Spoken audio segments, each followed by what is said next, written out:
A saúde é um direito de todos e um dever do Estado. É o que diz a Constituição Federal.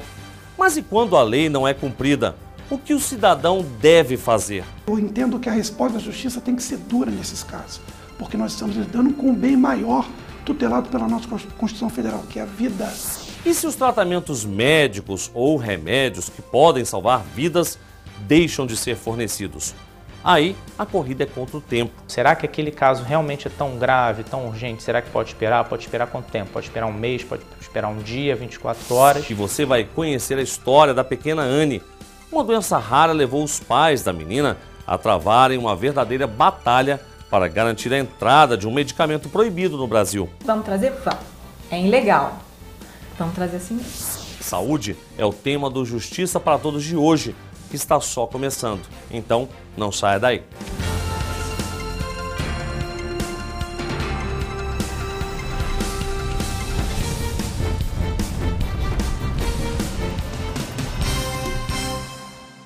Os direitos estão assegurados, mas na prática, o que é uma obrigação do Estado nem sempre está ao alcance de todos, na hora que mais se precisa. Quando a saúde está em jogo, a corrida é contra o relógio. E aí, todo o tempo é precioso para salvar vidas. Ela não escolhe idade, raça ou classe social. A doença muitas vezes chega de forma silenciosa e pega o paciente de surpresa. É para momentos assim que foi criado em 1966 o Fundo de Garantia por Tempo de Serviço, o famoso FGTS. A intenção é formar uma reserva de dinheiro com a finalidade de amparar o trabalhador em momentos difíceis, como o fim da relação de trabalho, doenças graves e até em caso de catástrofes naturais. Mas quando o assunto é saúde, a economia acumulada ao longo dos anos pode ser sacada em diversas situações, como, por exemplo, o diagnóstico de tumores malignos pelos portadores ou dependentes de HIV positivo, ou ainda quando o trabalhador estiver em estágio terminal de alguma doença. Mas será que a população nas ruas sabe que tem o direito de sacar esse benefício em situações que vão além da compra da casa própria? Somos leigos. Eu acho que todo mundo, poucas pessoas sabem disso. Alguns casos AIDS, leucemia, né? Alguns casos assim mais graves, você pode utilizar esse dinheiro. Pelo menos a gente não vai estar sofrendo nesses hospitais, precisando, necessitando e não tem com que, de onde sair esse dinheiro para pagar a sua tratamento. No tratamento de doenças crônicas, tempo também é dinheiro. E se há demora na liberação do dinheiro ou o benefício é negado pelo governo, a justiça pode ser acionada para intervir. Esse advogado explica que os casos aumentam a cada dia. Quando você procura os órgãos de saúde e você não tem aquele atendimento adequado, aquele atendimento esperado, geralmente as pessoas procuram num estado bastante precário, já avançado, em situação quase de emergência, que já, infelizmente nós não temos um sistema de saúde preventivo. Então, o sistema de saúde hoje do Brasil ele atua praticamente na urgência, quando a doença acontece. Essa psicóloga explica que lidar com essa situação é um dos piores desafios na vida de uma pessoa. Nesse caso, a espera pelo remédio, tratamento ou cirurgia está nas mãos do Estado ou da Justiça. Eu acredito que uma das piores situações que o ser humano pode passar é de confinamento, é o sem saída, né? Porque você não tem a menor condição de conseguir o remédio, depende da justiça, depende de uma série de burocracias e não se tem o que fazer. É a situação terrível, porque não tem saída. E a saúde está extremamente ligada com a vida. Então, se você tem um problema de saúde e não consegue resolver por uma questão legal, é muito difícil a aceitação. Em casos mais graves, quando não há tratamento específico no Brasil, por exemplo, aí cabe à Justiça Federal decidir se o paciente tem ou não direito a buscar outras formas de tratamento. E quando a solução vem lá de fora, o valor costuma ser alto. E é aí que a força da justiça prevalece. Independente do investimento, o que está em jogo são vidas humanas. A justiça pode e deve atuar de maneira eficaz, de maneira até mesmo dura. Eu entendo que a resposta da justiça tem que ser dura nesses casos, porque nós estamos lidando com um bem maior tutelado pela nossa Constituição Federal, que é a vida. O vice-presidente da AJUF da Terceira Região, Fernando Mendes, explica que esse dilema é antigo. Afinal, a saúde deve ser garantida pelo Estado. Até que ponto o juiz pode individualmente interferir ou modificar políticas públicas que são definidas pelo Poder Executivo, por meio dos órgãos competentes. E a questão de saúde está diretamente relacionada a isso. Quando a União, o Estado ou o município, por meio de suas secretarias de saúde, seus órgãos próprios, define as listas de medicamentos que serão fornecidos, define os tratamentos que serão custeados pelo Estado, eles se valem de opinião, de manifestações técnicas que avaliam a eficácia, até que ponto aqueles medicamentos, aqueles tratamentos são e devem ser prestados aos cidadãos. Os fatos comprovam e os inúmeros processos confirmam. A qualidade da saúde pública não anda muito bem no Brasil. Mas mesmo assim, é preciso ter cautela na hora da sentença para que a solução de um problema não crie outro. O Estado trabalha com orçamentos e o que se costuma dizer é que não há almoço grátis, né? Se esse dinheiro está saindo do orçamento para custear um determinado específico tratamento, obviamente que isso pode trazer um impacto nas demais formas de prestação de saúde. É complicado duas vezes, porque em princípio seria uma questão fácil, né? Porque, bom, a pessoa está com um problema, então defere para salvar essa vida, defere. Só que o sistema é um sistema finito. Muito se defendeu aí a doutrina, a questão da reserva do possível, o que o Estado pode oferecer, né? E para aquele caso, será que aquele caso realmente é tão grave, tão urgente? Será que pode esperar? Pode esperar quanto tempo? Pode esperar um mês, pode esperar um dia, 24 horas? O juiz ele também não possui conhecimento técnico de medicina, né? Então, ele para decidir, ele precisa se valer de um auxílio, né, de peritos. O juiz federal Leonardo da Costa é responsável pela 2ª Vara de São Gonçalo, no Rio de Janeiro. Ele conta que esse tipo de caso chega às mãos dele com frequência e que o desafio é tomar uma decisão no tempo certo. O juiz ele precisa, para decidir o caso, de muita cautela, muita sensibilidade também, é um termo... Eu bato muito na tecla da sensibilidade, até porque é essa a nossa atividade. Tanto é que o termo sentença, né, vem de sentir. O juiz ele exprime aquilo que ele sente do caso concreto. E aí ele decide visando a justiça. São muitos casos diferentes, né? E deve ser bem confuso isso, porque além de serem casos diferentes, doenças diferentes, contextos diferentes, situação financeira diferente das famílias, né? Até também tem a história de você abrir um precedente. Para que situação você abre um precedente? Então, são muitas questões envolvidas, multidisciplinares, né? A justiça, a medicina, a psicologia, tudo tem que estar dentro de uma conversa para que se chegue a uma solução viável. E veja a seguir a decisão que mudou a vida de uma criança. Que foi um alívio muito grande, porque agora a gente não estava mais fazendo uma coisa ilegal. Em instantes, até já!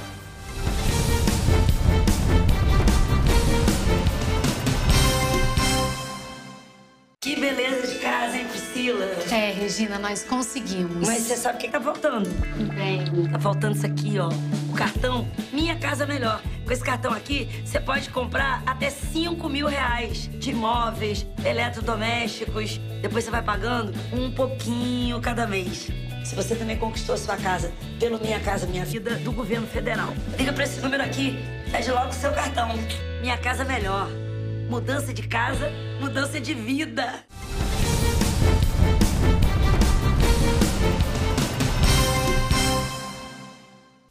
A vida de uma criança nas mãos da justiça. Você vai conhecer agora o drama vivido pela pequena Anne, que tem uma doença rara. O tratamento dela depende de um remédio proibido no Brasil por ter uma substância presente na maconha. Resultado, os pais travaram uma verdadeira batalha. A repórter Mariana Xavier conta essa história.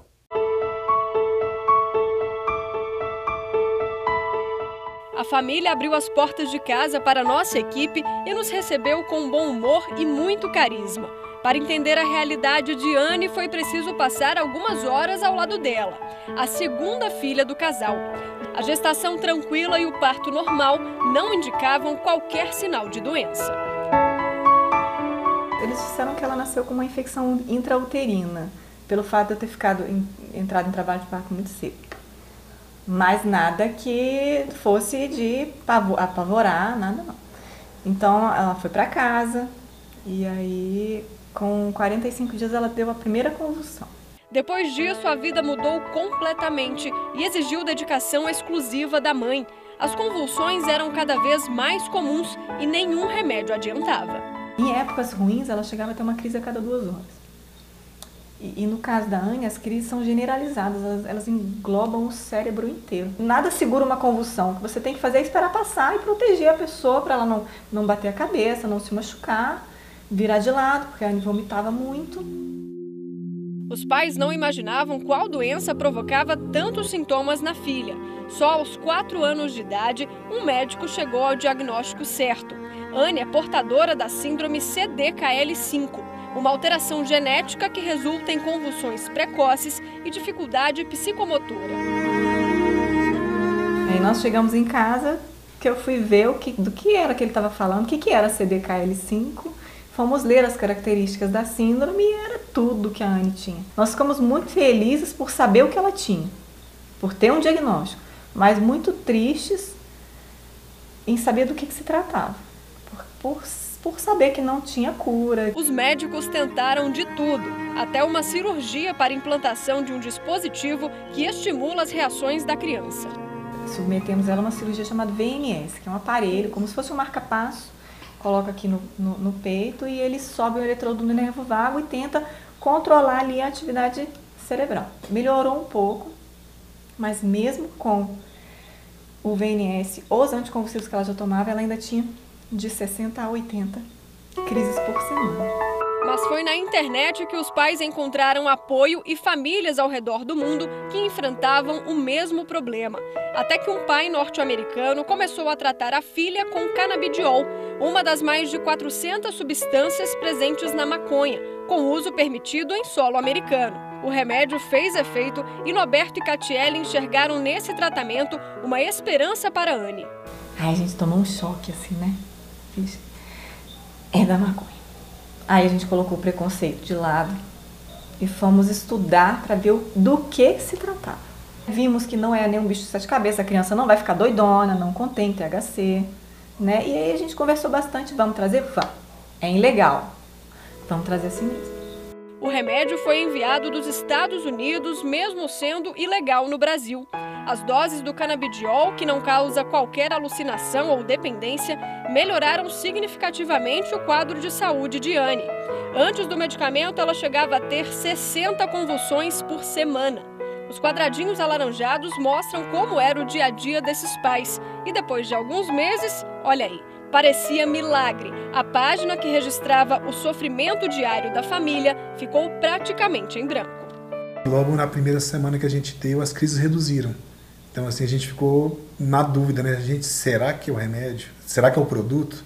Será que o canabidiol realmente está baixando a crise ou foi uma coincidência? Aí a gente foi calmo, ainda a gente não disse para ninguém, a gente ficou calado ainda, né? Esperamos mais uma semana. Na outra semana ela reduziu de novo. Ela baixou de 60 crises para 19.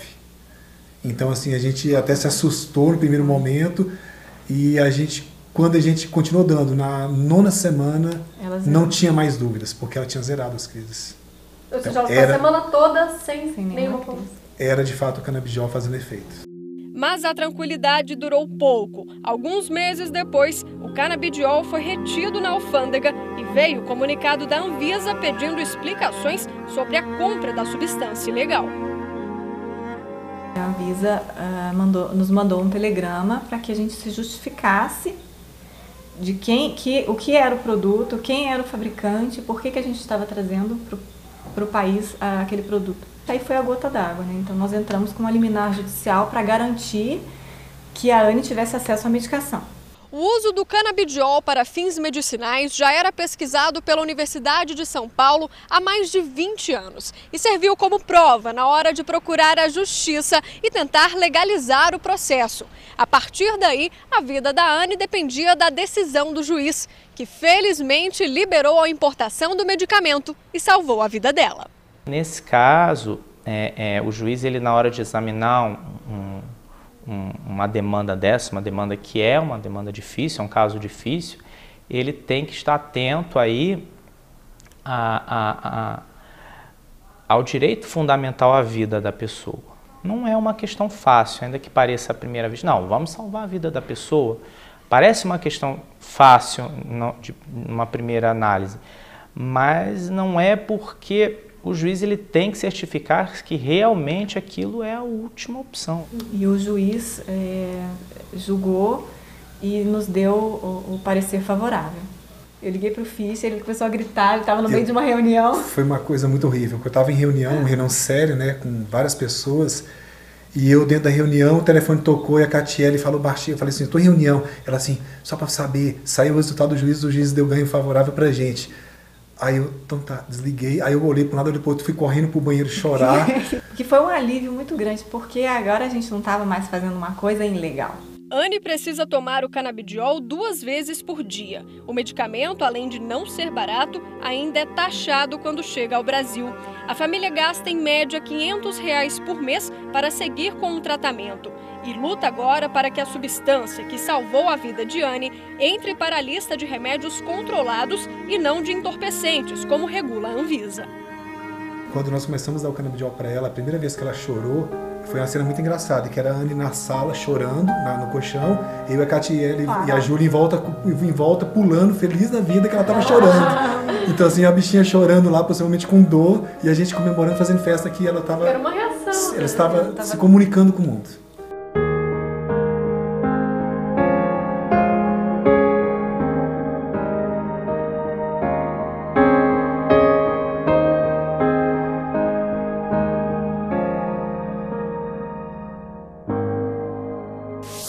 E veja a seguir, a união faz a força.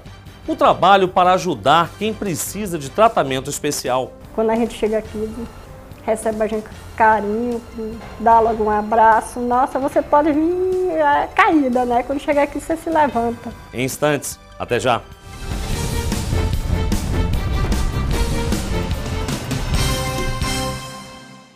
Que beleza de casa, hein, Priscila? Regina, nós conseguimos. Mas você sabe o que tá faltando? Bem. Tá faltando isso aqui, ó. O cartão Minha Casa Melhor. Com esse cartão aqui, você pode comprar até R$5.000 de imóveis, eletrodomésticos. Depois você vai pagando um pouquinho cada mês. Se você também conquistou sua casa pelo Minha Casa Minha Vida do governo federal, liga pra esse número aqui, pede logo o seu cartão. Minha Casa Melhor. Mudança de casa, mudança de vida.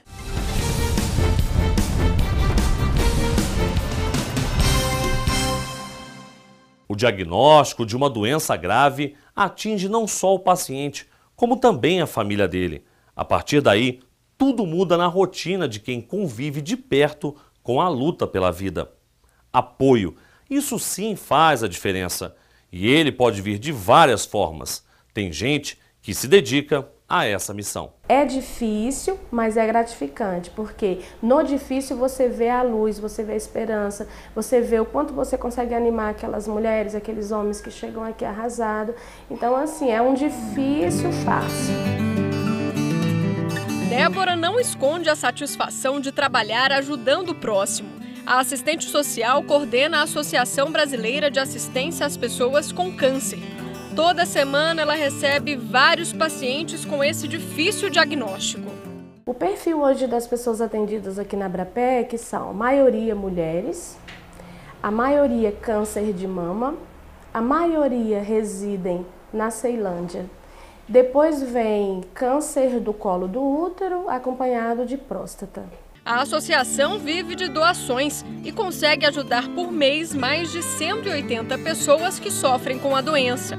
Com muito orgulho, a coordenadora mostra o depósito cheio de cestas básicas, suplementos e fraldas geriátricas. E ela já avisa que a ajuda aqui não alivia só o bolso, mas também o coração. Com o tempo que eles vão participando, eles vão verificando a importância do grupo, a importância da terapia, a importância de como eles se fortaleceram enquanto sujeito de ação.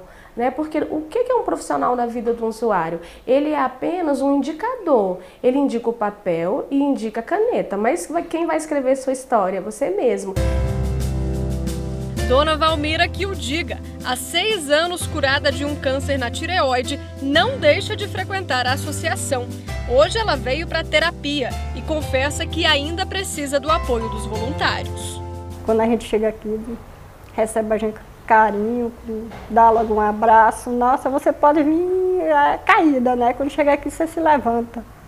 Aqui é tudo na nossa vida, né? Não tem nem o que falar. Quem é atendido pela associação tem todo o apoio mesmo, psicológico, financeiro e jurídico.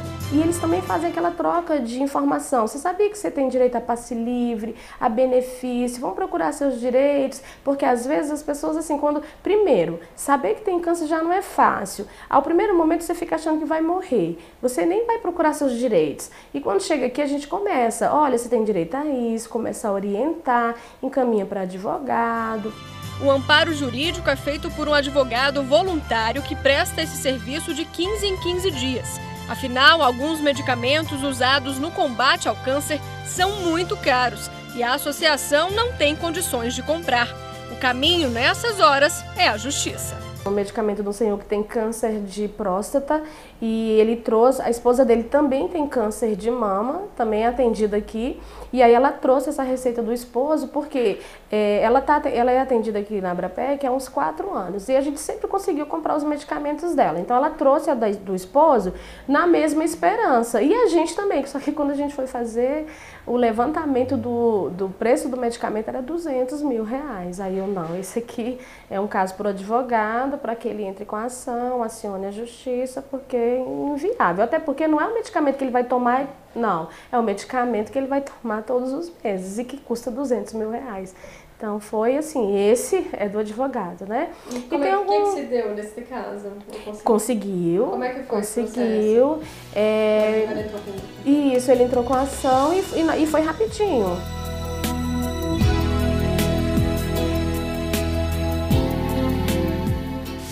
E o Justiça para Todos de hoje termina aqui. Participe enviando a sua sugestão para o e-mail imprensa@juf.org.br. Você também pode assistir ao programa pela internet, na página da JUF ou no canal da associação no endereço youtube.com/tvajuf. Obrigado pela sua companhia e até a semana que vem.